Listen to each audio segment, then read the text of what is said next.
Fishing trips anywhere, anytime. FishingBooker.com. Want to plan your next fishing trip without the hassle? FishingBooker.com is the best way to find and book a fishing charter anywhere in the world. Whether you're chasing trophy fish or just looking for a family day on the water, Fishing Booker makes it simple, fast, and secure. With thousands of experienced guides, verified reviews, and 24/7 customer support, Fishing Booker takes the guesswork out of planning. Visit FishingBooker.com and book your trip today. Fishing Booker. Fishing trips made easy. Hey, what's up, happy people? This is Robert Arrington from Deer Meat for Dinner. If you're into bow fishing like I am, you need to check out Cajun Bow Fishing. I've been using their gear for years, from the Sucker Punch Pro to the Winch Pro Reel. It's tough, it's reliable, and it works. Whether you're just getting started or you're ready to take the step to the next level, head over to CajunBowfishing.com and check out everything Cajun Bow Fishing has to offer. I trust their gear because it works. So if you're hitting the water soon, make sure you're rigged up with Cajun Bow Fishing. You will not regret it.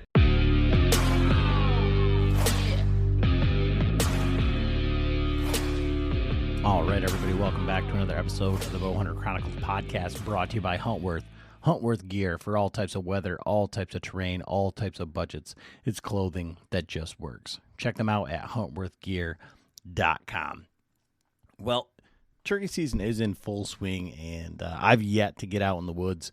Michigan season is kind of funky, and I go back and forth on whether it's just going to be private land, trying to get out on public, but the seasons are just for a week. So May's coming up. I think tomorrow's May 1st. So I'm going to buy that last 234 season, and I think I'm going to get out. Actually, we'll get a chance to get out with my daughter, so that's going to be fun. Think I can get her on a bird this year. That's the goal. Going to try and film some of the guys from Rome, get out there, kill some turkeys. And May is going to be a fun month. I headed up to the UP to do some habitat work. Was going to try and turkey hunt up there, but it's just the amount of time that I'm going to have up there is it would be just one weekend of trying to do any work and hunt and all that other stuff. Just don't think it's in the cards, but going to get up there, do some food plots, do a little bit of kind of cruising through the property to see where I want to set up for bear. May 1st, that's when those bear and elk permits have to be, applications have to be put in. So definitely going to be doing that. That's on the radar. So yeah, lots of stuff. Just coming off of the Bowman's Club fundraiser. We were able to give away a $1,000 scholarship to a young lady who had been with the club, shooting the youth program and then through competitive archery all the way up through her senior year. So pretty cool to be able to do some of that stuff with the funds that we raised, through that fundraiser. So excited about that. Big thanks, all the people involved with this show, the Patreons that showed up in force. Thank you guys so much. Great time. Gave away a water feather, a bunch of stuff from Latitude, painted arrow, vitalized seed, Huntworth, Big Shot. So definitely go over there, give those guys a look, spend money with the people who support this show, Canati, Zinger, all those guys. Big Shot Targets, you can save 10% using code BCP, Latitude code BHC15, and definitely check out that Ranger 22, that pack. I just swapped over all my stuff, getting it ready to go out for turkey season, and a great pack. Just, very versatile. Don't have to overpack with that one. Perfect size. So just check out some of that stuff. This podcast, kind of piggybacking off of the last NRC meeting, kind of what's going on now with Michigan's regulations. Some of the guys that have been on the podcast before, Jordan Hoover, Josh Arbogast. Josh is really doubling down with all of his social media, trying to rally everybody to get this stuff out there and focused with data and get it in front of the right people so that we can maybe change some things for the better and with the hunter, with the deer as a resource, all of that stuff in mind, and so that the hunters are actually getting a voice. And we outline kind of why some of that stuff wasn't happening, kind of what's going on up in the UP with the doe with the bow, as well as things that we can do and why we need to be attending these meetings. So all that said, fun podcast, informational podcast. And I think you guys are really it's going to open your eyes a little bit as to what's going on here in the state of Michigan, and how we as hunters can get off our butts, stop complaining, and kind of make a change that we wish to see. So thanks as always for listening. Enjoy the episode. All right, everybody, Adam back with another episode of the Bowhunter Chronicles podcast. And today I've got Josh Arbogast and Jordan Hoover, and we're going to talk about some of the kind of goings on with the Michigan NRC, what's going on with our deer seasons, deer regulations, all of the things that are kind of happening, both, I guess, up front and kind of behind the scenes, and I've said it a lot. And, I'm probably just as guilty as everybody else of, being the guy that bitches online and not the guy that's out there and doing it. And so trying to, do my part by bringing these guys on. These are two guys who are, putting their money where their mouth is, especially Jordan driving down from the UP to Lansing to, attend these meetings and do everything. So I just want to bring them on here and kind of like get an update. So, Josh and Jordan, how are you guys doing tonight? Good. Doing great, Adam. Really appreciate you having us on. So, I guess, Josh, we'll start with you. You've kind of like changed over your social media to something that's kind of like trying to put I don't necessarily say like it's a positive foot forward but just something to try to like promote change and of kind of inclusion to bring everybody together to kind of work towards something. So what's going on with that over at on your social media? Yeah, so and me and you have talked about this before on the real division between hunters. You got kind of three camps. What seems like is you got your APR guys, you got your one buck guys, you got your deer camp guys, right?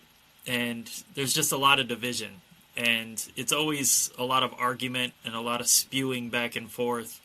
None of it is really ever fact related.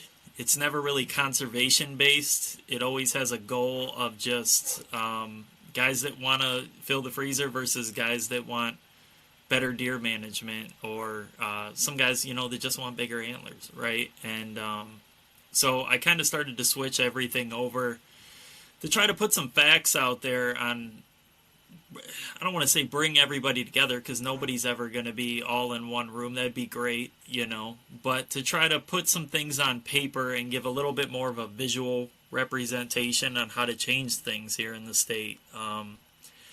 More so facts, numbers, management-based, slides, visual representation, rather than when you put things verbally, guys get to arguing, right? If I tell you that, like, we're going to take the youth doe harvest, for example.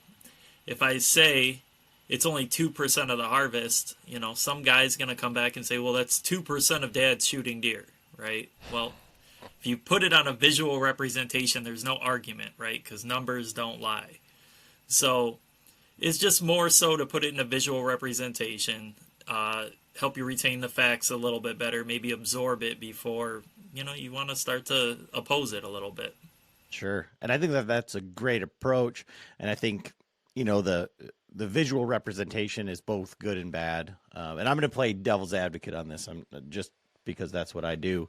So for me, being like through all my college and all the things, like we were taught to like look at graphs and things like that. And so you look at things like whether they're statistically significant or clinically significant. So 2% might not be a big deal to some, and where 2%, is it 2% of 2 billion or is it 2% of 200? And so when we say things like that, and we can make that graph look however we want to. So to put it both ways, it kind of is important to see the actual, extrapolated number more so than just a percentage, because I didn't think that you were going to go with that to say that's 2% of dads shooting deer. I thought you were going to say, well, that's 98% that aren't, but if that's 200,000, or if that's 400,000 of a 2 million, well, then maybe that's a pretty more significant number than just that little 2%. Right. And I'm just using a general example when they're, what we were presented with at the NRC meeting, and, Jordan obviously has this on a much deeper scale, but that example was 2% of the deer harvest is contributed by the youth season or youth. Yeah. And I do want to kick it over to Jordan, and I think it's great for to do that in the numbers. Right.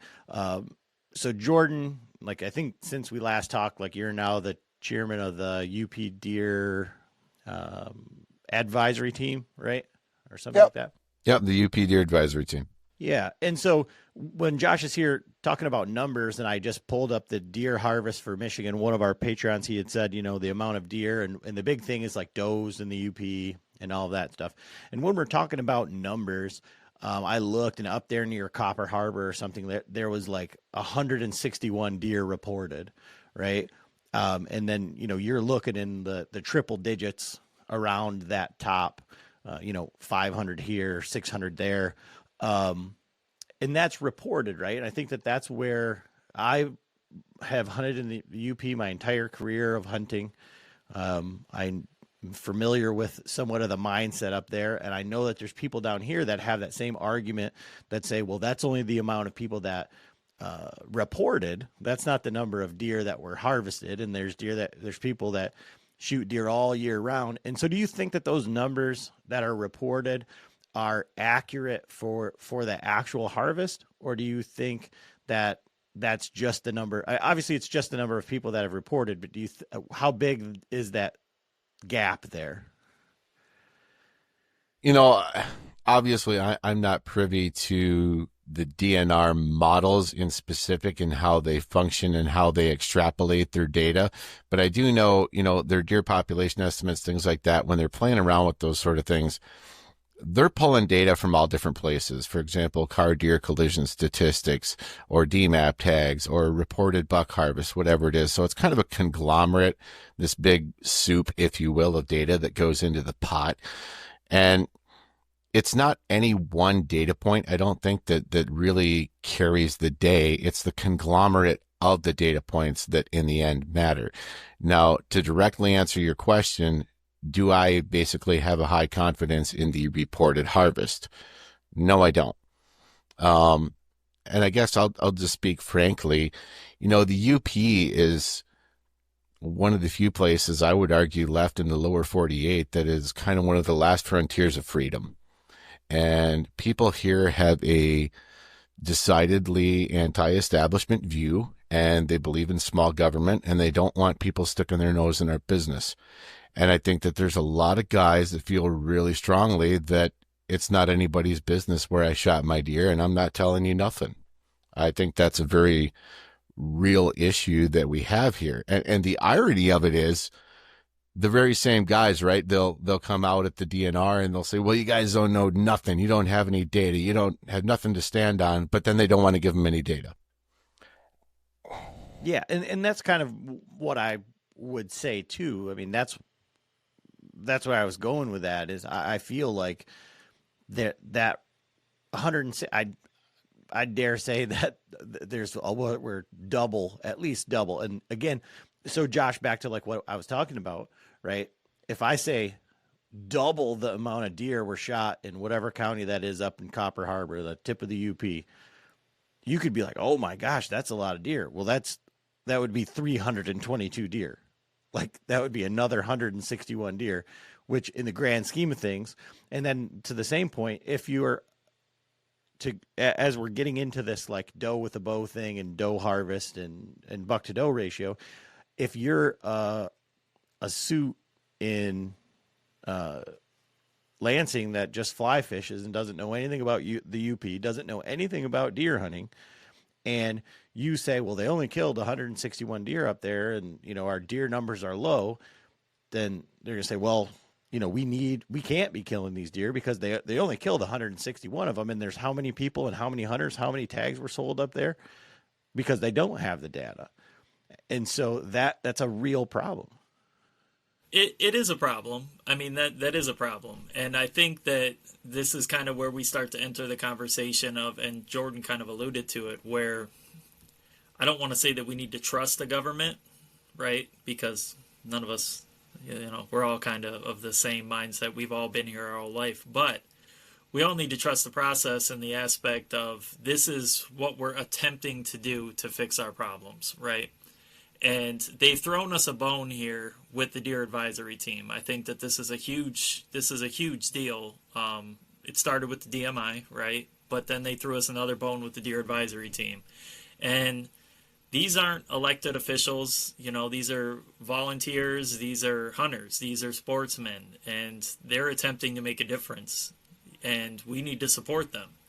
We really need to support them. So if they're asking us to report accurately, then we need to do so. We need to follow suit. We need to help our brothers, our sportsmen, and do what they're asking us to do so they can paint a more accurate representation of what's going on. And if it's an issue, I promise you that they're going to backtrack because they want the right thing going on. Jordan's been fighting this fight for a long time. So if he's up in the UP, which I don't know much about, but he's got my full support. And that's, me going to these NRC meetings. If this is the issue that's at hand that we can get past, this is step number one. And I'm going to stand behind him and I'm going to support what he's telling me. These are people that are in the woods, that are living this lifestyle. They got my support, man. And, I can only speak to what is going on down here in the Lower Peninsula. But as me and Jordan have talked about before, biology is biology no matter where you are. If it's in the Upper Peninsula, Lower Peninsula, outside of this state, Florida, Mexico, it doesn't matter. The deer are going to be deer no matter where they are. And the same rules apply regardless. It's just the habitat that changes. So, Jordan, can you talk a little bit about the UP Deer Advisory Team and what the role of that advisory team is, and then kind of what you've seen from both sides, being received by the people who appointed you and then by the general public, I guess, in the UP that you may be butting heads with? Sure. Well, the first thing I want to do is I want to establish the distinction between the DMI and the DAT, because those are two different things. So the DMI, which happened in 2024, the Deer Management Initiative, was asked for and operated under the direction of the Natural Resources Commission. And the department basically served as a proctor or a little bit of a guide through the process, but it was the commission's baby. And when that process completed last spring in a total dumpster fire, the commission pretty much dissolved. I shouldn't say pretty much. They did dissolve the DMI. And, myself and a lot of other members of our UP team and the LP team all talked to the department. We talked to some of the commissioners and we said, hey, we really see value in this team and the work of this team in both peninsulas. We'd like to see this continue. And the department really took that to heart, and they picked it up and they ran with it. And then they crafted the Deer Advisory Team. And it's the same thing. There's a UP and LP team, and a lot of the individuals at the table are the same. There's been a couple people that have come and gone on both teams, but by and large, it's the same core group. Which is really helpful because we already spent an entire year together and everybody's up to speed on the issues and the data. So nobody's dragging behind. So it makes a difference, in my opinion, being under the leadership of the department as opposed to the commission. We've got biologists at the helm right now, which from my perspective makes all the difference. And, no disrespect to the commissioners, but all but one of them are not biologists, and most of them don't live the way that we live. They don't understand the intricacies of all of these things. So it's nice to have biologists at the helm steering the conversation. The DNR has been really good to work with, honestly, really receptive. Chad Stewart is basically the one on the controls right now, and Sarah Thompson also, she's our wildlife chief. She helps out in the process. We've had Chad Fedewa, who is kind of backfilling Chad Stewart's role at the time, because Chad's actually been promoted from head deer biologist to, what is it? I'm going to butcher his title. It's like regional species management specialist. So everybody that we've dealt with has been good to work with. They're listening. And anytime we ask for data on a subject, whether it's black bear depredation or whether it's winter severity, whatever it is, the department has been really good about providing that data to us.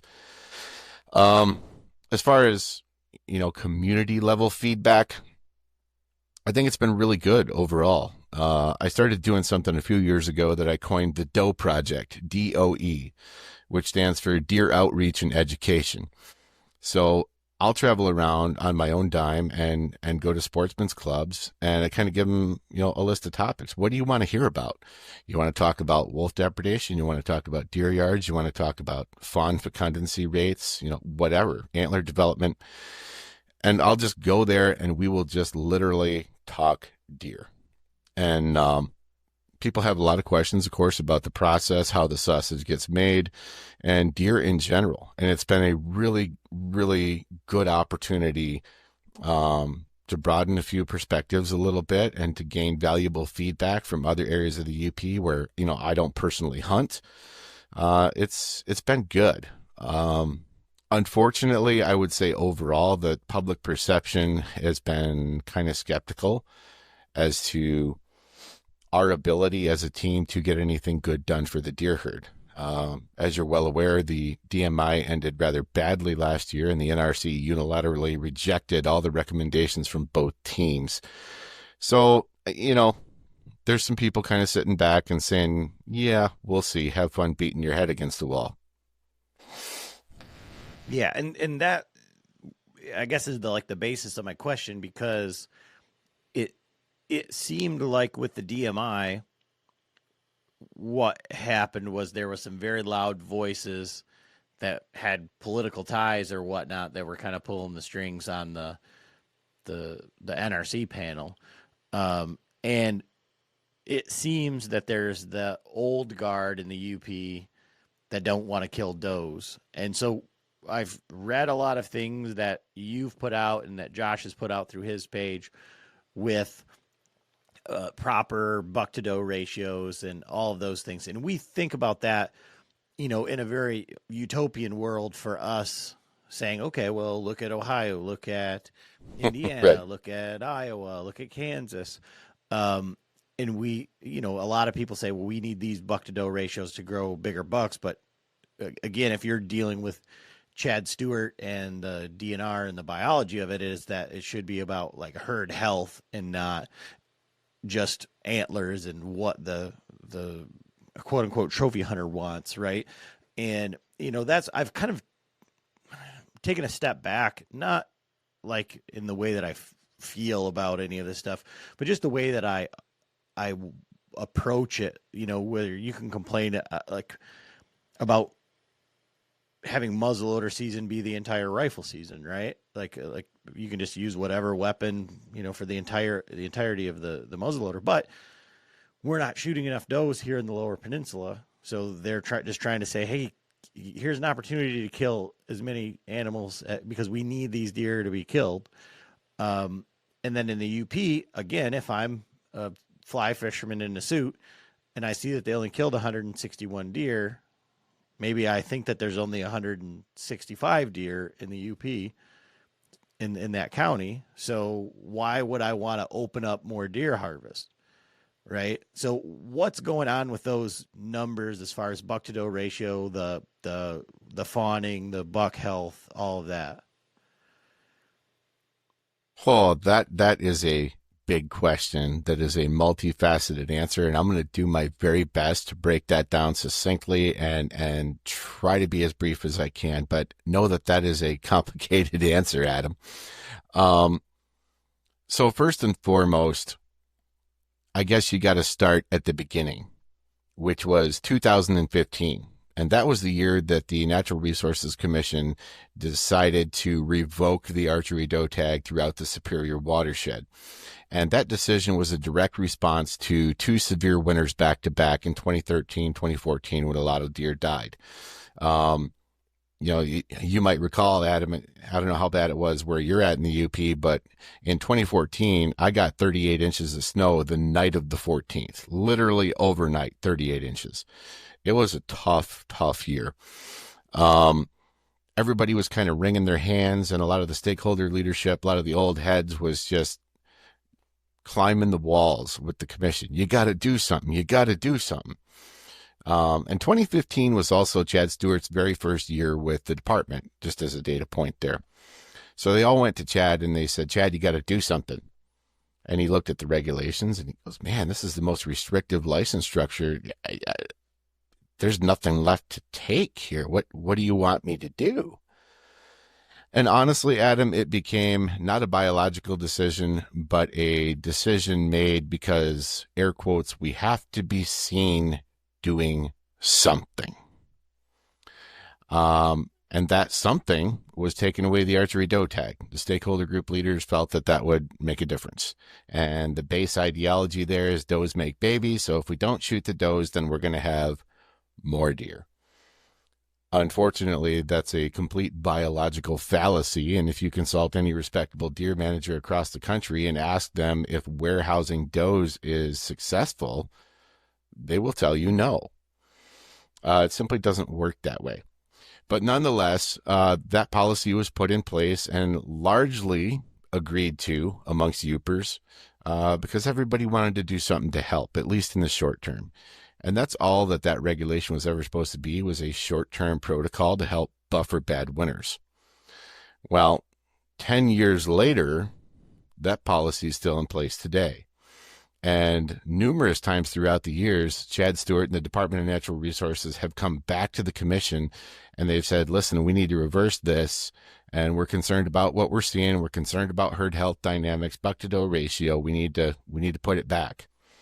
And the old heads in the UP have been able to bring significant political pressures to bear and maintain that policy against the recommendations of the department for the last decade. This was a cross that I took up the year that it happened, because from my perspective, when you're making a management decision, it's got to be grounded in scientific evidence and it's got to be defensible with data.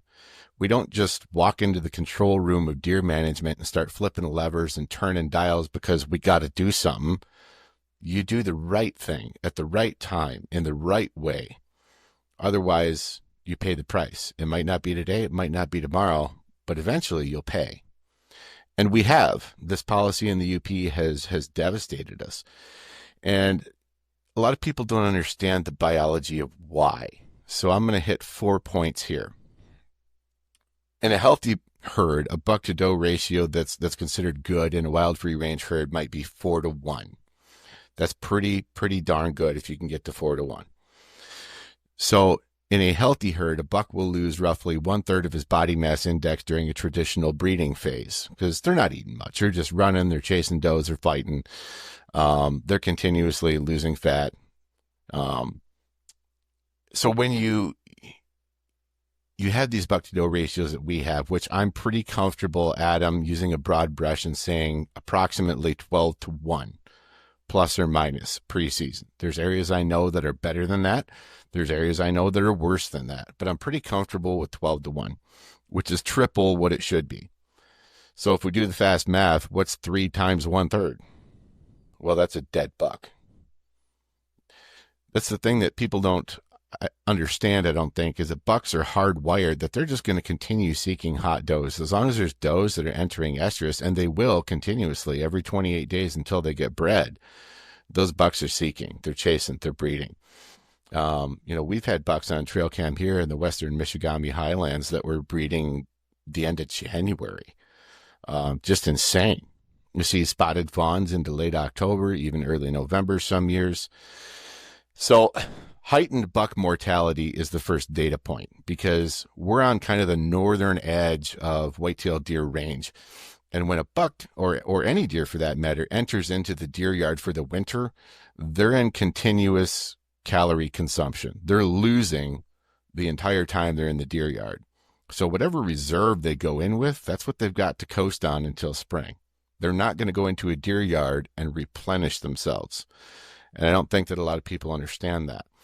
So when you have bucks that are absolutely run ragged, they just simply don't make it through the winter. I think we're losing a lot of our best breeding class bucks to malnutrition, and of course depredation's an issue. When they're that weak, they're that run down, they can't defend themselves. So heightened buck mortality is data point number one. Number two, the backside of that drawn out breeding phase is drawn out fawn drop. So in the spring, instead of having a nice tight fawning window, it's really elongated. We're seeing fawns born over a span of 3 to 4 months. Everybody's probably pretty familiar with the predator prey study. Mississippi State University collaborated with the Department of Natural Resources on that. One of the interesting pieces of information in that study that they found was that in instances like ours, where that buck to doe ratio is drawn out and the fawn drop is really drawn out, is that our predation on fawns was significantly higher. And the logic was couched to me in this way. They said, if you're a coyote and you walk into a thicket and a dozen fawns go scattering off in all directions, which one do you target? You probably don't get any of them. But if you walk into the same thicket and one fawn runs left and one fawn runs right, you're probably going to get one. That makes a lot of sense to me. And they had a technical scientific term for it, which escapes me at the moment. But anyway, higher depredation on fawns was bullet point number 2. So number 3, deer puberty is approximately 80 pounds. So when you get a yearling doe that gets what she needs nutritionally, she hits that 80-pound threshold, she will breed and successfully carry to term fawns the following spring as a year 1 doe fawn. The problem is, with so many late-born fawns, we have year 1 does that are not reaching that 80-pound threshold. They're not entering into estrus year 1. They're not breeding year 1. So that hurts fawn production and fawn recruitment. That's strike 3. Number 4, a percentage of those does as well that are kind of on the bubble, and maybe they go into heat and they breed successfully, but they're borderline. The doe's body will actually absorb that fetus, choosing its life over the young fawn. So you have a percentage of those does that do get bred that don't actually bear a fawn. You have another percentage of those does that simply are too late born to survive their first winter. You're looking at extremely high fawn mortality rates across the board for a plethora of reasons. And I've seen some estimates that suggest as few as 30% of our fawns will survive on an annual basis.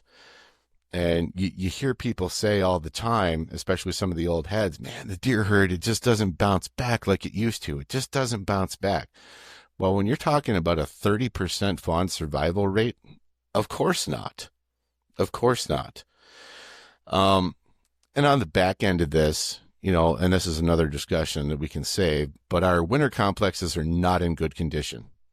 30 of the 36 DWCs that we have right now are not meeting sufficient food and shelter metrics according to the DNR. So when you have a policy that you're going to warehouse does, and by the way, a pregnant doe will consume 2.5 times the amount of calories that a buck will, or a doe that isn't pregnant. So you're going to cram these struggling deer yards full of pregnant does who are going to eat everything that isn't nailed down. You see the problem. So the idea here, and a friend of mine had a really great analogy. He says, a bucket only holds so much water. Well, that's kind of the deer yards, right? That determines ultimately what carrying capacity is in the UP. It's the condition of our winter habitat and nothing else. Because if they can't survive the winter, it doesn't matter what you do. You can feed them 40 metric tons of hay. You can save every doe in the universe, but you're only going to fit so much water in that proverbial bucket. All else is going to starve. It's going to be eaten. It's going to be prone to disease, whatever the case may be. So, in short, those are the biological bullet points for why that hasn't worked, and it demonstrates the need for correction. And so in that scenario, by shooting more does in archery season, it will just create a better balance of buck to doe ratio and create more bucks. So essentially you're saying that the UP is in some ways hit, at least in that area, has hit its carrying capacity and it's overloaded with does.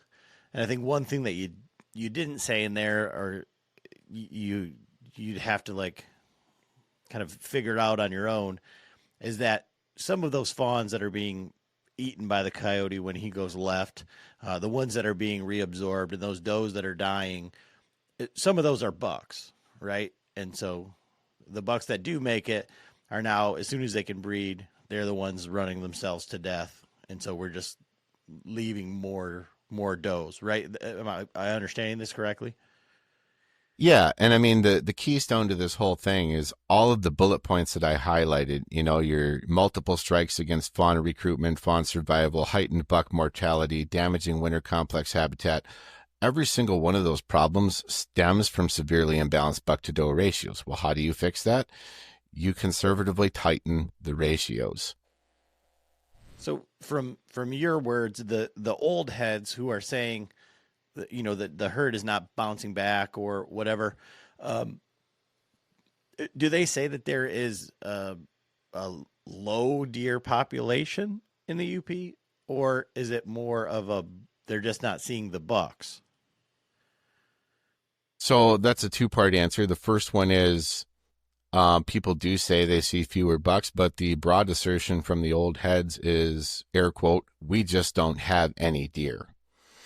So the first statement is true because that ratio imbalance is inducing heightened buck mortality. So yes, we are seeing fewer bucks than we used to. That is true. So there is simultaneously a surplus of doe and at the same time, not as many bucks as there used to be. So they're not wrong in that assertion, but we just don't have any deer. Let's talk about that. Are there areas of low deer density? Absolutely there is. It's not 1994 and we don't have 1.2 million deer strewn all over the roads and 200 deer in every field from here to the bridge. Those days are gone. And I would add that those were pretty unhealthy days as well. If you look at it from a biological perspective, we far exceeded carrying capacity. We paid for it. But across the UP, and I cover 4 to 5 counties and thousands of miles a year on the truck, the ATV, wearing out pairs of boots. Full disclosure, I'm not your Joe average hunter. I'm pretty passionate about it. I live the life. I'm in the woods, thousands of hours in season and out. And, I don't want to bag on them, but these guys are 65 to 70 years old. They're not doing what I do. They've got their camp property or whatever it is, and they've got the heated box blind that's been the honey hole since 74. And they go out and dump out the sack of corn, and their truth is the view from the window of the box blind. Are they telling you the truth? I'm sure they are. Whatever they're espousing to be fact is fact, but they lack perspective because it's limited to the small area that they're overlooking. And, I think it's important to point out that hunting, by its very nature, its history, is a nomadic endeavor. And things change. The landscape changes. Last year you had a great acorn crop. Maybe this year you got nothing. Maybe, you're hunting the highlands in October and you haven't had a drop of rain, so there's no deer up there. They're all in the river valley. There's so many components to successful hunting, and you have to be adaptive. You have to change. And I think a lot of these guys are just at the age where they can't and or won't do that anymore. So it's important to keep that in perspective when we're having these conversations. They're not lying, but their perspective is perhaps limited. So, Josh, I'll go over to you because what Jordan just said about the optics, right? Is their truth is what they're seeing from the blind, and that's kind of what we see on social media and, Facebook and these groups, and, whether it's a APR group, a $1 group, let them go, let them grow, any of this stuff, everybody just has their own, like, opinion from what they've seen in their thing. And what we talked about at the beginning and what you had said is trying to get people all on the same page. And so how are we going about doing that at these meetings? Because, Jordan saying he's been doing this for a long time. You're kind of just stepping into the fray, going into the meetings, throwing your hat in the ring. So, like, kind of what's going on with this at the meetings to change these opinions, or to, I don't know, rewrite the narrative, I guess. Yeah. So, like, I'll just come out and be honest. Like you said, I'm very new to this. Okay. I haven't been doing this for years. I'm very new to this, and I'm just, trying to get people involved. I think I showed up last time with 4 guys. 2 of us talked. I hope that we made an impact with the things that we said. We spoke to things in the Lower Peninsula. But like I said, I hope that we're heard. So the plan is to keep talking until we're heard, right? Justin Root, I thought, made a really solid point during the meeting that, he said, I've been hunting 30 years. Literally nothing has changed for us down here. And one thing that I want to add, and just kind of piggyback on what Jordan was saying about habitat carrying capacity, one thing that worries me going forward is the amount of deer, like, as they're concerned with the lack of deer in the UP, so they say. I'm concerned about the excess of deer in the Lower Peninsula. They tell us that we're in surplus of a million deer in the Lower Peninsula, I believe was the number that was thrown out there. And all we have to go off of is the numbers that they're giving us, right? So that's what I'm going off of. If not, we have nothing.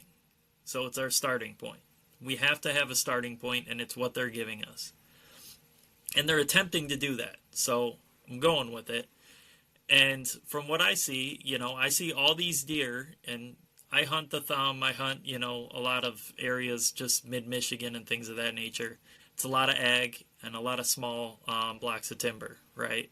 And they're absolutely packed with deer in these small blocks of timber. And it's not sustainable. It's really not. I mean, you can throw a rock and 20 deer pop out of a 1-acre woodlot, okay? And a lot of this is on private. But how long can that continue? We're seeing all these deer kind of spread out down here into cities. And then you got people complaining that the DNR wants to give the green light on sharpshooters. Well, that's what's going to happen when the deer don't have habitat, right? These deer didn't just come out of anywhere in these cities. I mean, they're being flushed out is kind of what I'm seeing, because there's not enough habitat for these deer to continue to flourish at the levels that they're doing it. And people want to get upset, but the fact is the DNR relies on us to manage this herd. We are, in the Lower Peninsula, the #1 predator of deer. Like, they rely on us to manage this herd.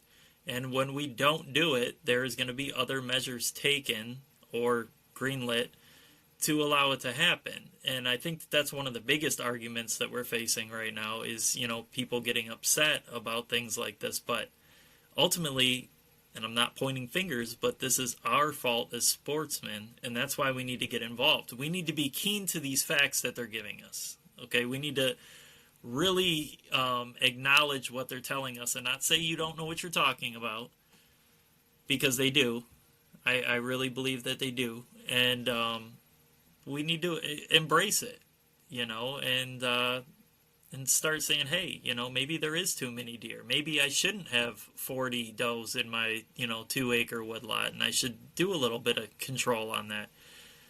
Because all that excess of deer, with the absence of the winters that the UP has, look what that abundance of deer did to the UP habitat. And we're in total surplus of deer down here. we just don't have the winners. Eventually, this could be a problem.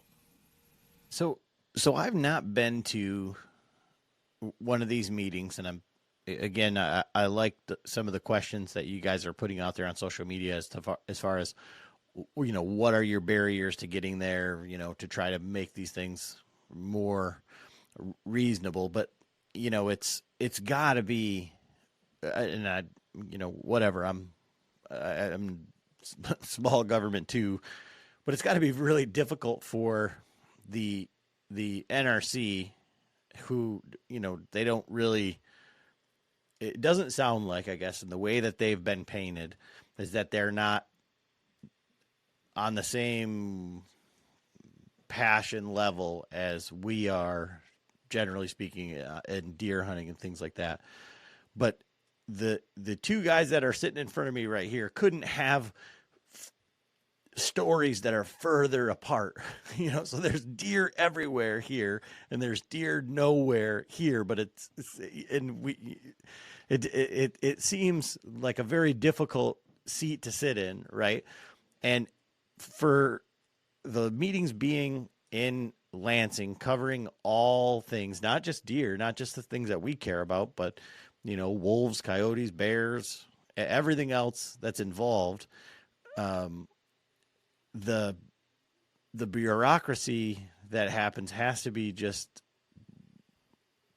I don't know, infuriating, I guess, is like the best way to like put. I mean, I'm just trying to like even just put myself in the room, and especially if you're, you know, it's hard enough to get to a meeting for someone in the Lower Peninsula or something like that. So to be heard and well represented from the UP, when you have guys that, you know, are your cronies, where you just call and say, hey, you know, this Jordan guy's saying this stuff down here at the meeting. Bob up in the UP, like, what are you seeing on your managed farm up there? You know, what do you think? You know, it's got to be really, really difficult. So, like, for you guys, what do you see as like a good way forward for people who do want to make a change through all of this like red tape and bullshit? So the first thing is, we're going to have to eat the elephant one bite at a time. This isn't going to be a one stroke or even a 3-step process here to success, because let's be real frank. We're in a mess in the UP and in the LP, and everybody's drowning in bureaucracy and hand-wringing over what the social fallout or the political fallout might be from making a decision. Nobody wants to piss anybody off. Everybody wants to just kick the can down the road, and we'll just leave it like it is, because then nobody's going to be mad. Unfortunately, the resource suffers. And ironically, isn't that why we're all here? Isn't that why the commission's there, the department, the sportsmen? Aren't we all here for the resource? Well, this comes back to one troubling question, and that's what drives us as hunters, as outdoorsmen. And, you know, I was having this conversation with Josh a little earlier, and, you know, our grandfathers and our fathers left us an incredible legacy of conservation. They built something incredible that they handed off to us. And we've lived large, basically in the shade of everything that our grandfathers and our fathers before us built. And I think there's starting to become an awareness that these things are not going to endlessly self-sustain, and that we can't just simply hand over our $50 a year to the, you know, whatever Deer Association of America or, you know, the Bear Club or whatever it is, and think that we've done our part. You know, my old man had a saying when I was growing up. He said, stewardship is an action word. That is so true. That is so true. It goes beyond just your harvest choices or you hinge cutting some trees and improving your habitat. Stewardship includes dealing with the bureaucratic BS that we do, because that's part of the process. And here's the thing. Whether or not you choose to be in the room, whether or not you choose to be at the table when these decisions are being made, when these discussions are being had, If you don't sit at the table, you are being spoken for. It's just that simple. And I realize there are a ton of barriers, and we've dissected that so many times. Commission meetings are 8:30 in the morning on a Thursday. Well, what's the backbone of the hunting community? It's the blue collar working man. That's a huge problem. The UP. Good Lord, I'm over on the western end of the UP. It's 1,000-mile round trip for me to go to a commission meeting to speak for 5 minutes. There's some serious issues there, some serious barriers that I believe can and should be addressed through the legislature, via resolution or a bill or something. But getting back to what drives us and the heart and the soul of conservation, we got complacent. Somewhere along the line, we had it so good that we stopped defending our square. Like, oh, we're good. Like, everything's fine. The table's set. Let's just go enjoy this. But that's not reality, because there are forces that oppose our way of life. There are bureaucracies that make ignorant decisions that do harm. We can't just crawl into the tent and go to sleep at night. I mean, somebody still has to stand sentry, more or less. And it's never been more apparent to me that there is a dire need for that awakening to hit the average rank and file sportsman that, hey, I'm going to have to do something here. I want to say something real quick on my perception as kind of being a newcomer in this whole process, right? I thought, I always say this thing, like, everybody's an expert from their own tree stand.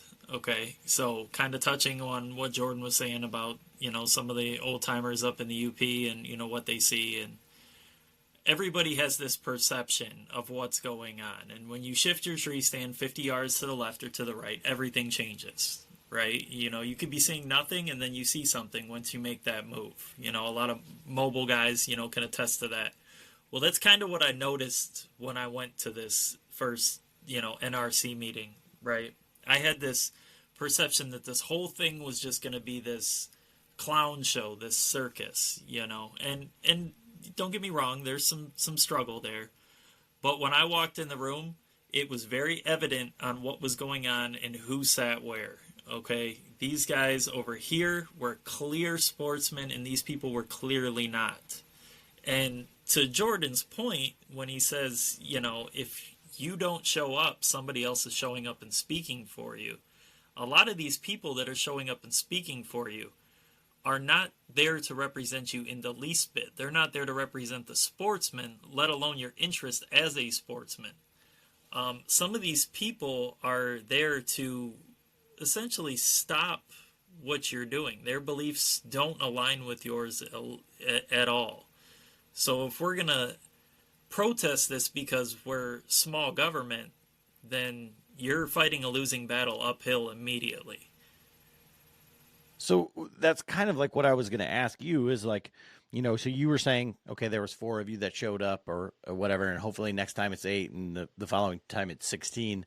And just to have like those, is it just to have like those eyeballs in the room, because if you, like, let's say that in a perfect world, by this time next year, you have 150 people showing up. Well, 5 minutes times 150, if you're speaking and you're only, it isn't like you're voting, you're just giving an opinion. I mean, you would be heard, but there's not enough, time for that. So how does showing up in numbers really move the needle, other than like essentially like a show of force? Like there's more work boots than wingtips, like, because you're showing that you exist, period.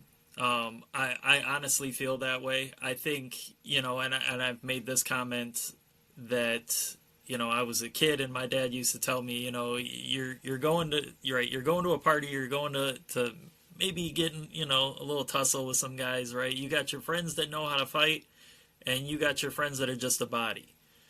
And whether or not you want to show up and speak may be your prerogative. You know, not everybody's a public speaker, but you need those bodies there to back you up. And I think that that's very important, that they see that the sportsmen still exist outside of the numbers that we talk about. You know, we are a physical presence to be there. We do have interest. We are not just giving you $40 a year and then calling it a day. We do care about what happens once we spend our money. And I think we've kind of been in this perpetual cycle of comfort, which has already been addressed, where we just buy our tags and then that's it. And yeah, there's guys that are like that, but then there's guys like us that, you know, we're really passionate. We really care about what happens, and we want to put the resource first. And when you really get down into the nitty gritty on the different style or camps of Michigan hunters, if we can get the health of the herd semi-optimal, everybody's in a happy place. They really are. Your meat hunters are in a happy place. Your guys that want to chase, you know, mature deer, they're in a happy place. Everybody's happy.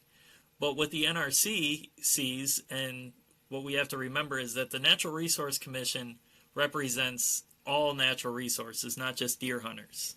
Okay, so, and they have to hear everybody that gets up there to speak.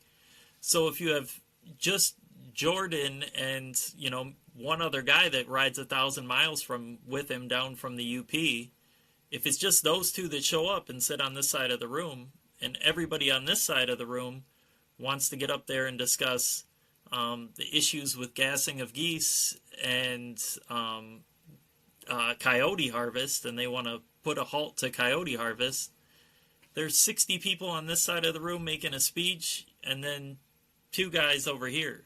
You're kind of going to push the interests of these guys away because, hey, I have to listen to these people. And you're kind of getting drowned out a little bit. So it's important that we show up and say our piece, but it's also important to have those guys there that are there to back you up and, you know, almost just morally have your back as sportsmen and really get this brotherhood back under control. And so what things do you guys have in place to kind of what, and I guess, I don't know, because I feel like I'm just like putting myself on the bad side of the whole thing. I don't know how to say like, what are we doing? Like, but I'm not doing it. But so what things are in place, or what initiatives are you guys working on to get more people to these meetings? Go ahead, Jordan. Well, for me, it's been, you know, I mentioned earlier that I conduct the DOE project, which that's not a 501c3 or anything like that. It's just something I do on my own. So a lot of it revolves around education. There's a lot of ignorance in the deer hunting community that people legitimately just don't know because they've never been taught. They've never been exposed to the information.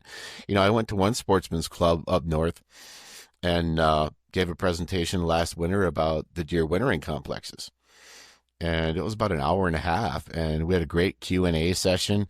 And, you know, an old timer come up to me after we were done with his cup of coffee, and he says, I just want to thank you so much for coming here and for talking to us. He said, nobody comes here. Nobody ever comes here. Nobody talks. We don't know this stuff. He goes, how do we find this information? Where do we get this stuff? People don't know. You know, there's a cross-section of people that you say, well, the Natural Resources Commission, and they nod, they look you dead in the eye, and they go, yeah, the DNR. I mean, that's what we're up against, right?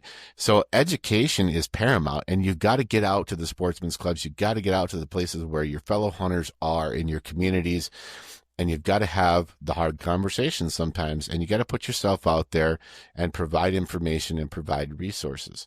And, you know, that's really the fundamental key, is continuing education and not being afraid to have conversations that might make somebody uncomfortable. You know, I'm a firm believer that disagreement doesn't have to be fatal. I'll sit across the table and have a cold one with a guy who is the biggest APR advocate, like 4 on a side and 5 on a side should be the combo tag and no butts.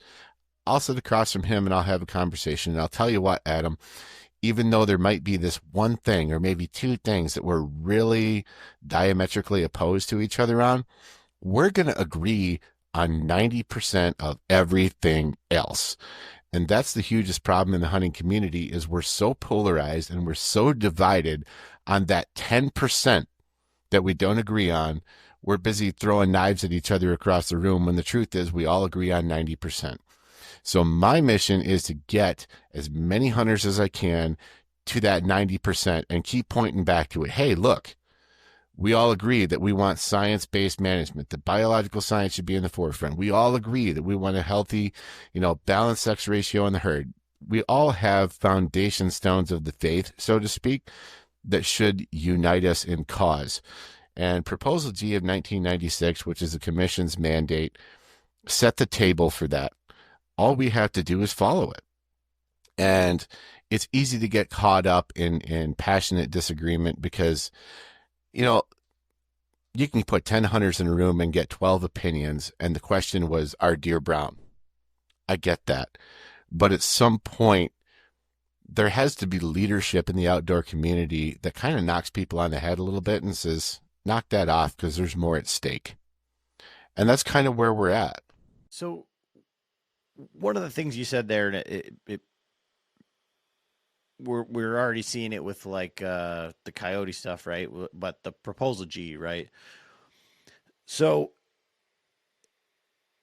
if they are successful in that, and they say, okay, well that isn't sound science, we're gonna have to go back and go with the science on this one. Is there, again, because the question is like people in the room, like what, how do we better things? How do we get more people in the room? How do we get, I don't want to say better people, but like, how do we become more effective at the meeting? Is it a better chance for something like that, if that goes through and that sets a precedent, for it to take that same MUCC lawyer or whatever, whoever wins, because there's two suits, right? Maybe they merge.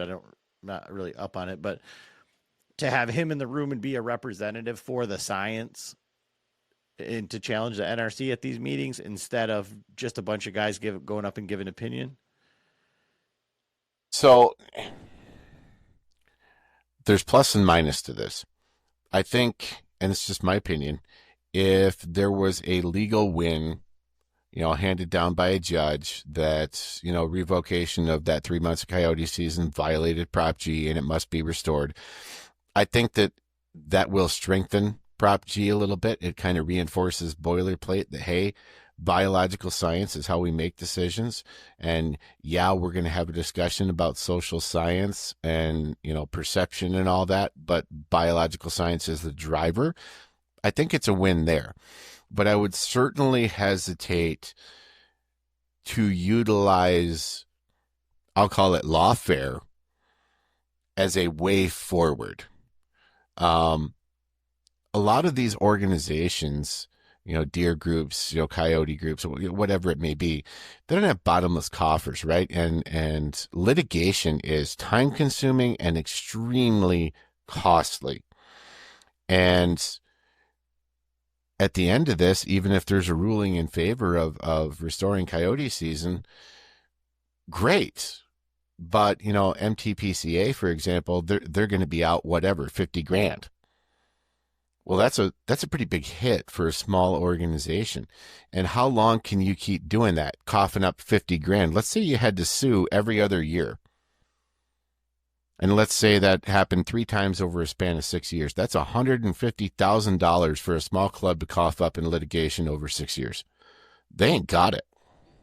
Yeah, but I don't think, I understand what you're saying, and that would be like a certain interest group, like saying like the Muskegon Bowmen, we decided that we were going to go up against this or whatever like that. But realistically, if you have, whatever, let's call it 400,000 hunters, and the DNR said, okay, we're going to raise your rates, but because essentially you're dealing with the DNR versus the NRC.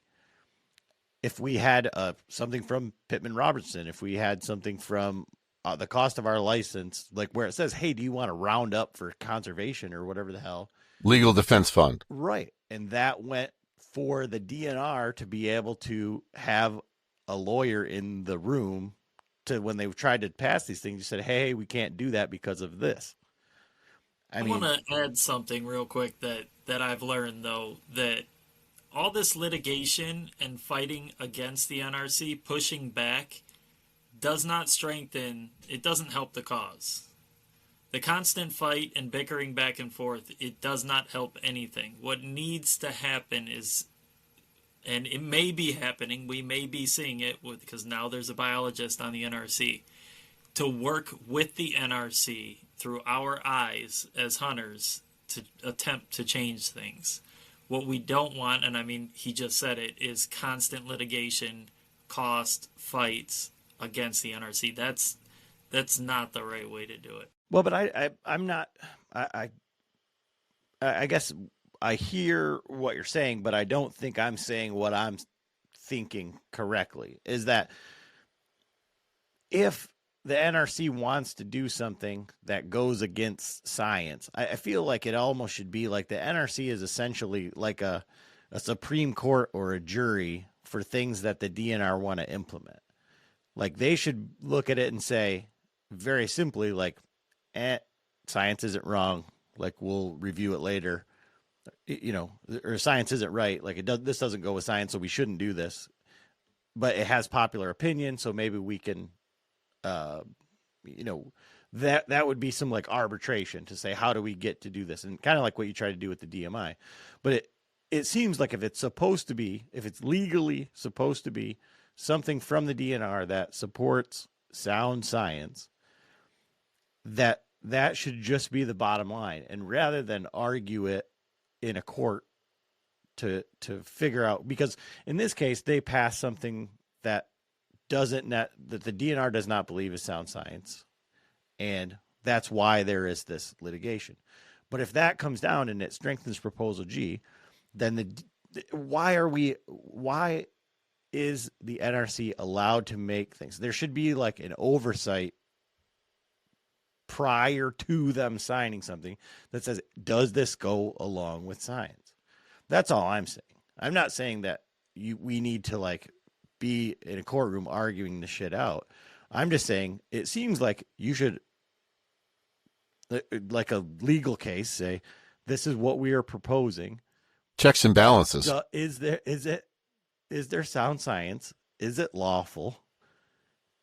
Does it help?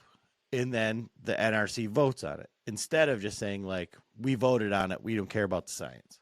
Unfortunately, per Proposal G, there's supposed to be that group, though. And that's kind of what we're dealing with. They're supposed to be that checks and balances group.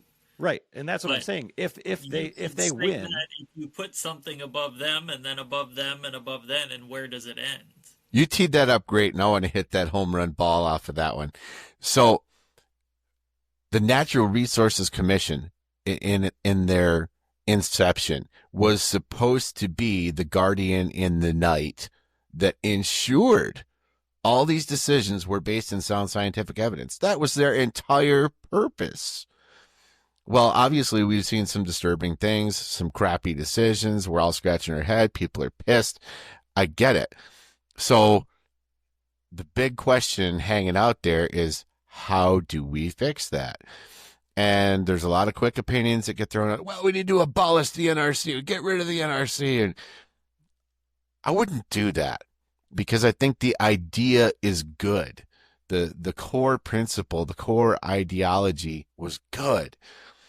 But where we have failed, okay, these commissioners are not elected. They're appointed. They're appointed by the governor, the political appointees. And that knife can cut differently depending on the color of state government and all those sorts of things that we don't even need to get into. I think we understand how it works. But where we have failed as sportsmen, where we've shirked our duty, and let me ask you this. When's the last time you, and I'm just broad, obtuse language, not you personally, Adam, just whoever. When is the last time that you, the listener, have written a letter to the governor endorsing a fellow sportsman for a seat as an NRC commissioner. Somebody who lives the life, somebody who's a respected member of your local sportsman's club, or a guy you've known for 30 years, that stands for the right things. We are not promoting people from within our ranks to our elected officials to even fill these seats. And then we sit back and we're disgusted because people like us aren't in the seats. What did we think was going to happen? We're not engaged where we should be. And until we start doing what the left does very well and advocating for themselves vigorously and entrenching themselves. I mean, we've seen it all across the United States. You're getting more and more liberal state game commissions, and the impacts are dire. Michigan is not an exception. And, I'm just being flippant when I say this, but when you get a commission full of trout fishing attorneys making your deer and bear regs, what do you think the outcome's going to be? We've got to get people like us in those chairs. And there's a cost to that. There's a personal cost. Being an NRC commissioner is a thankless job. And whether or not I like the way that someone necessarily does their job as a commissioner, I give them the respect for stepping up and volunteering their time and sitting at the table and sometimes taking an ass kicking from the public on a routine basis. It's not easy. And those are the things that as sportsmen, we have got to do. Because until we're representing ourselves, we can't expect decisions to come down that favor our chosen way of life and our values. Yeah, I just feel it's a hard one, and I think my vision for the NRC is probably what it was in its inception in like the utopian way. But it's like, how do you? I mean, again, more people in the room. I guess it's always like, you want those right people, and you need the right people in those seats. And how do we do that going forward? And I guess, to Josh's point, it's to get more bodies in the room to kind of watch the process, see the process. And so for you guys, when is the next meeting? And like, what is on the docket, if like what was tabled for the next meeting or whatever, when is that coming up and what's going to be on it? That's going to be May 8th will be the next meeting, 9:30 in the morning, and it is going to be in Lansing again. Pretty much everything was tabled to this following meeting because of the fact that there were some missing commissioners at the last meeting. So the Coyotes should be voted on, I believe. Jordan, correct me if I'm wrong. Okay. So the youth season, I know, is supposed to be discussed. But this is your last chance pretty much to voice your opinion going forward for the next season. Now, 25 regulations are not going to change. I'm just going to be honest. That they're not going to change because you show up and make a plea for an APR at the next meeting. That's not going to happen, right? I mean, they're on like a 3-year cycle right now. So things have to be put in. We experienced that at the last meeting within 30 days, I believe, prior to a meeting before things can get on the docket, and they have to be supported by NRC members. But what you can do is show up and get a start on the next year, and that's what's important for the next cycle of what's being talked about.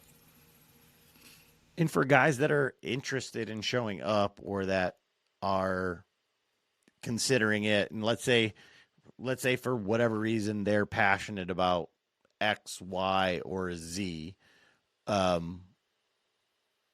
what do they need to do to speak? What preparations need to be made? Can any Joe Blow off the street just walk in and attend? Like, well, you can walk right in. So there's kind of a little bit of protocol here. So there's 3 and there's 5-minute public comment. You can walk in the door the day of and sign up a little index card in the back of the room, and they'll give you 3 minutes of public comment. Or you have to sign up 2 weeks or greater in advance, and you can do that at nrc.gov. You go to the Michigan DNR website, and there's an About Us tab. You click that, and then it will bring up a drop-down menu. It'll say Boards and Committees. You click that, and then you'll see Natural Resources Commission down below, and you follow the hot links there. There's phone numbers and email contacts for commissioners. If you want to speak directly to a commissioner, send a letter, send an email, make a phone call. Obviously, some are better than others at response level. But that nrc.gov goes to Ms. Brooke Parmalee, and she's kind of the administrative liaison there, and she organizes all the agendas. So if you want to get 5 minutes for public comments, you got to sign up 2 weeks or more in advance. But that's kind of the rules for the road there. Okay. All right. I do want to add, too, doe with a bow. We just kind of skipped over that when I was talking. That's a big thing for the UP. Doe with a bow is a big thing for the UP, and you should honestly, that should be one of your biggest focuses on public comment. We need to address things that are on the table. But again, like, so a guy just shows up and they just say, well, I listened to Jordan. I believe what he says. Josh said doe with a bow. They need more public comment. I walk in the door, 3 minutes. I get it. I go up there. They call my name, and I say, like, what preparation do I need? Like I fully support Jordan because he's the chairman of the UPDAC committee, and he lives a life. That's what I think should happen. Or do you need stats, or you know what I mean? Like, what is helpful and what's detrimental in that situation? So different people take different approaches, and I kind of tailor my approach depending on, I don't know how to say this, political variables, right? What's going on behind the curtain. And I've obviously got a little bit of an inside track to that, so I'm a little more able to do that. When I spoke in April at the commission meeting in support of doe with the bow, I didn't get heavy into the data and the science and the biology, and this is why, and these are the numbers, and all the things that we talked about tonight. I didn't even go there.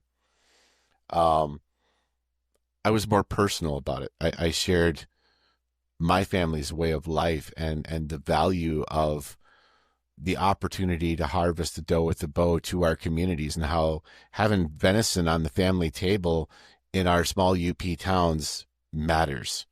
I talked about the social aspects of it. Why? Well, because I knew full well that the department had supplied all the exhaustive relevant data to the commission. They had the information. I don't need to use my 5 minutes to tell them what they have in front of them. And there's a time and a place for that. If you get commissioners that, are new to an issue, you have newly seated commissioners, maybe you hit that ball. Maybe you bring up some information. You say, hey, we've had this no dose policy for 10 years. And instead of me justifying to you all the reasons that we need it, maybe we should be asking how we can justify continuing the policy. What fruit has been born from this policy? Can anyone tell me? There's a number of ways to skin the cat, and it's all personal preference. Some guys like to make the X's and O's arguments. Some people like to be more personal, and I think there's a place for both. Okay. So to kind of wrap this thing up, both of you kind of closing comments on the upcoming meeting, try to rally some people to come along with you, and kind of things that we can do going forward. Yeah, I think to start, I think this is very important as a sportsman. I almost feel like this is your duty to start getting involved on the rules and regulations. If we're going to complain about them, then we need to be there when they're made. And I think, if nothing less, it's something to see and experience being involved in one of these meetings and just showing up and see the way that things are wrote out, right? The way that the decisions are made. And it's eye-opening the first time that you go. It's not what you think it is, no matter what you go there with type of perception, and you think that there's going to be infighting, and it's different than you think once you're there. And I just encourage everybody to come. Man, I'll even open up, I'll get a hotel room and open it up to as many guys as I can stuff in there the next time that, on May. So anybody needs or wants a place to stay, they got one with me. You need to be there. Jordan? At this point in the conversation, I don't necessarily know that I want to get too hung up on a specific reg or stump for a specific issue. But I would say this. Hunters need to understand now more than ever that they can't subcontract their personal responsibilities to another entity, another organization, or even sit back and listen to this podcast and go, wow, Jordan and Josh, I mean, they know their shit and they got this. I don't need to go because Jordan and Josh, they got this. Wrong. Absolutely wrong. I need you. Josh needs you. The state of Michigan needs you. Don't do that. Don't sit back and think that you don't have something to contribute or that somebody else is doing it better than you're going to do it. Those are all excuses in my head, right? Because each and every one of us that takes to the woods every fall, there's an unwritten oath. We're a steward of this resource. These things are entrusted to us. And there's a patrilineal descent that has happened since the dawn of mankind, where the skills of the hunter and the mantle of leadership, the responsibility of stewardship has descended from father to son, from father to son, from father to son forever. And it's our time now. It's our time to stand our post and do our part. And sometimes we have to do the less sexy, less fun things like show up to 6-hour-long commission meetings and speak our piece. That's important. And Well, I like don't you want said, anybody that's... Go ahead. Well, I was going to say on the last podcast, Nate Roosevelt and I are saying, okay, I think we maybe can put it in our schedule. Like, I think I'm off that day. So, I think, hopefully Josh will have 6 guys at least. Yeah, good. No, I want to throw it out there too. I'm not hard to find. If there's people around the state of Michigan that want to discuss deer management, they want to talk about issues, they want to ask me questions about the commission, about the DAT, whatever it is, you can call me at home. My home phone is 906-524-2258. Be happy to talk deer with anybody who cares to. Well, awesome, guys. I really appreciate it. And I would kind of like to continue this as these meetings go on and to see, if, you guys, but us maybe collectively can move the needle at least to see for more attendance for, kind of like the cause as it goes forward. So I appreciate you guys taking the time and coming on here and, trying to get the information out there best we can. Yeah, thanks for having me. Yeah, appreciated it.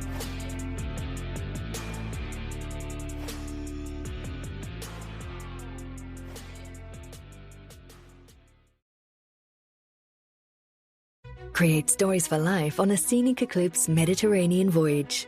With Scenic, it's more than a journey of a lifetime. It's ultra-luxury cruising along elegant European Rivieras and idyllic Italian coastlines. It's being immersed in the history and culture of glamorous cities, towns, and villages. It's colorful architecture, landscapes, and regional cuisine.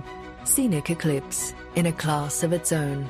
Book your all-inclusive voyage now and save. Gear up for the hunt and learn from the best with Deer and Deer Hunting Wednesdays at 10 p.m. Eastern on Waypoint TV. Tune in every week for expert hunting tips and unforgettable moments in the field. Waypoint TV, your destination for outdoor entertainment.